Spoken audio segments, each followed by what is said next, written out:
Ah yes, CHS, waking up every morning at 6 a.m. for another bright day. Wait, that's not true? Huh, well that's interesting. No, God! No, God, please, no! No! No! No! Since about the start of 2020, school connectedness and the environment here at CHS has been on a steady decline. And while it's mostly attributed to COVID, this isn't just a CHS issue. Schools across the US are dealing with the exact same situation. So if this is a nationwide issue, why isn't there anything being done about it? Well, firstly, the main reason nothing has been done is because students' say on the matter is literally non-existent. I mean this as in staff and teachers believe they can solve the issue without consulting or asking for students' opinions. If staff implement solutions without consulting students, then in the process they make students feel left out and unheard. Side note, it doesn't have to be a fix or solution by staff, it's just a general problem. Teachers and staff think they know the best for us. In the process, they also make us feel ignored and unheard. And while that might be a main issue nationwide, our school, in the middle of nowhere, is no exception to that. One of the key ideas mentioned in Community Matters, which is a guide of how to make a school environment more positive, mentions a school climate is best influenced by the following: the way school staff relate to each other and to students, classroom management, and building and strengthening relationships with students, and etc. And while it doesn't directly say, the main idea is for staff to be more open and friendly. If teachers and staff are more open and transparent about changes or issues, students will feel as if the school climate is more open and friendlier. Furthermore, if staff were to be more transparent, it will build a sense of trust and community here at CHS. However, that's only one issue. When we took the Nevada Ready survey back in December, results actually revealed another problem: student and teacher relations. A surprising 49% of students disagreed with the question, "Teachers understand my problems." 51% of the school agreed with the question, but while it may seem that many students believe that the question is accurate, 49% of the school is almost half of the school. However, while this issue is sort of covered in the first part of the video, it deserves an entire topic to itself. And since 49% of the school is a huge statement, we wanted to find out why students felt that teachers don't understand them. Welcoming every kid into the class, talking to them, getting to know them, letting them know that they are wanted there, and, that they can do the work.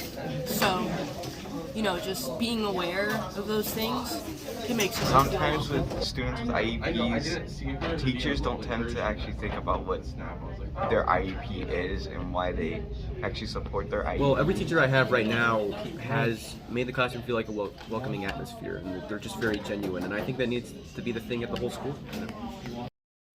And while the answers are very scattered all over the place and they differ from person to person, it does reveal a huge message. And while it sort of relates with the first half of the video, it just reveals that teachers aren't welcoming or they're not very friendly. School isn't about learning, it's about grades. Change my mind. And if teachers aren't friendly or have an unwelcome vibe in their class, it just makes students feel inferior and not want to attend the class. This is what the books call emotions affecting the learning. And while emotions are supposed to be discussed in homeroom, well, that's another topic for another video. The Annenberg learner actually points out a very key point that teachers need to understand here at CHS. And the key point? Well, emotions affect our learning. For example, if a student's had a very rough day and nobody's really talked to them about it, and a teacher keeps pressing them to do their work, well, of course, they're going to be a little grouchy and a little bit mad at the teacher. Instead of the teacher pressing the student for work, they should talk to the student and find out what's wrong. This would build a little bit of trust and a little bit of relationship between the student and the teacher. Furthermore, just like how homeroom is trying to make an emotionally safe learning environment, this would make every other classroom the same thing. And it's been shown in multiple studies that if students have a meaningful relationship with their teachers, they're more likely to succeed in their class and have better grades. And this all perfectly ties into the beginning of the video, the school environment. You see, if students had meaningful conversations with their teachers, meaningful connections, and etc., students would feel connected with their teachers, and most importantly, they would think of them as friends. If students weren't left out of important decisions the staff were making, well, students would feel like they have a say and that this was also a part of their decision too. However, we can't focus this whole video about what students think and what should be done to make the students feel better.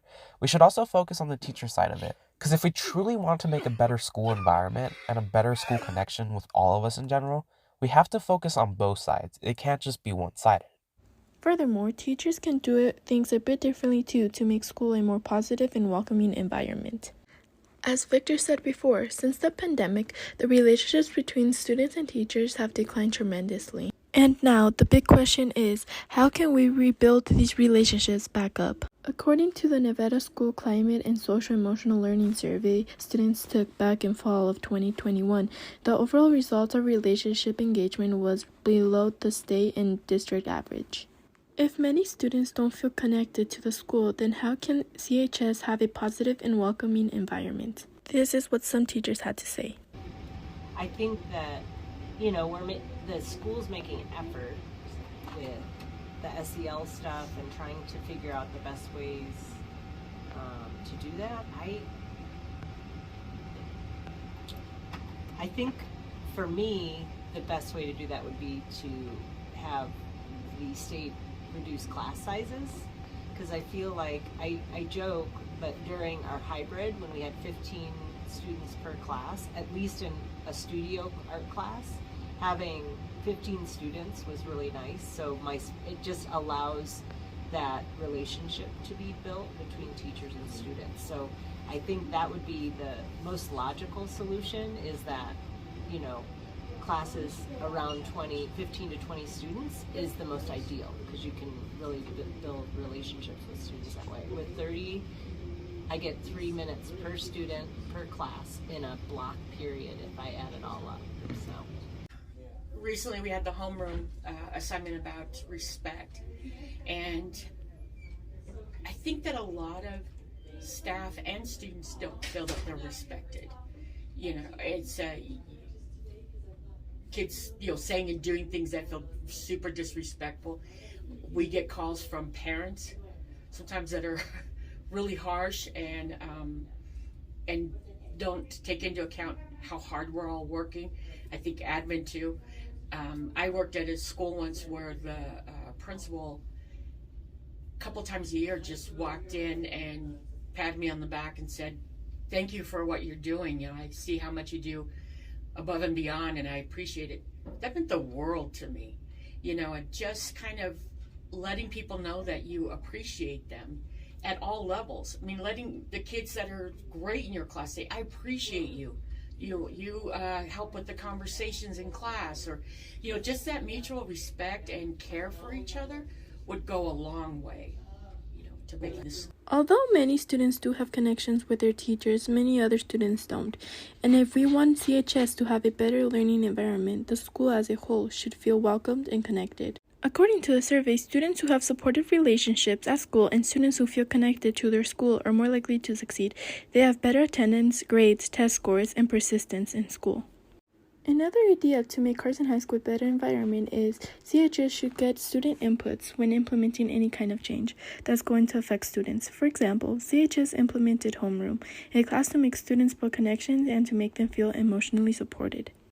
CHS never got students' opinions on this change, and by now we all know how students feel about homeroom. These are some teacher inputs about homeroom.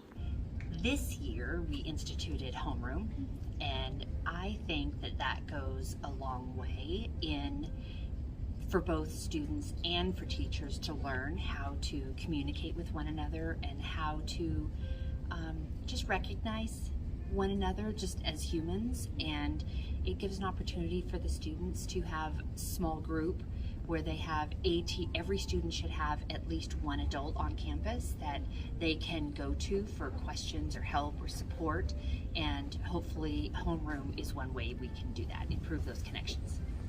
And I think homeroom helps the small group of kids that I have in that class get to know each other a little bit better and get to know me a little bit better. I know that I'm a resource for them if anything should come up and they need help or anything like that.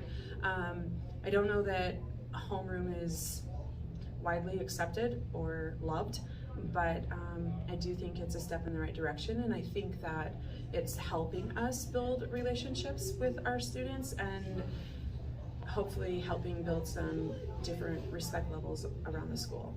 Homeroom barely begun, so I believe by implementing new ideas, changing some things around, and getting students' inputs, homeroom can someday be a great class for students.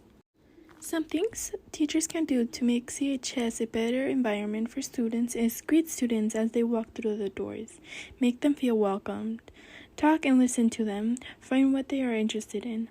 Little by little, build relationships with them. Before making any change, discuss and ask students what they think about the change. Make students take surveys to know about their opinion. Since homeroom has been implemented to help students feel connected, make homeroom fun, a place where students want to go. Teachers, by implementing these small changes, students will feel happy, connected, and appreciated. The things students can do to make CHS a better environment is be open with your teachers, build a good and strong relationship with them, engage, be nice and talk to other students. Take surveys seriously. Teachers want to know your real input on things. Paying attention and not talking over your teachers will be greatly appreciated. Lastly, teachers will really appreciate them if you thank them when leaving their classroom. To make Carson High School a positive and welcoming environment, both students and teachers can be respectful and courteous to one another. Having a positive attitude towards teachers and students can go a long way.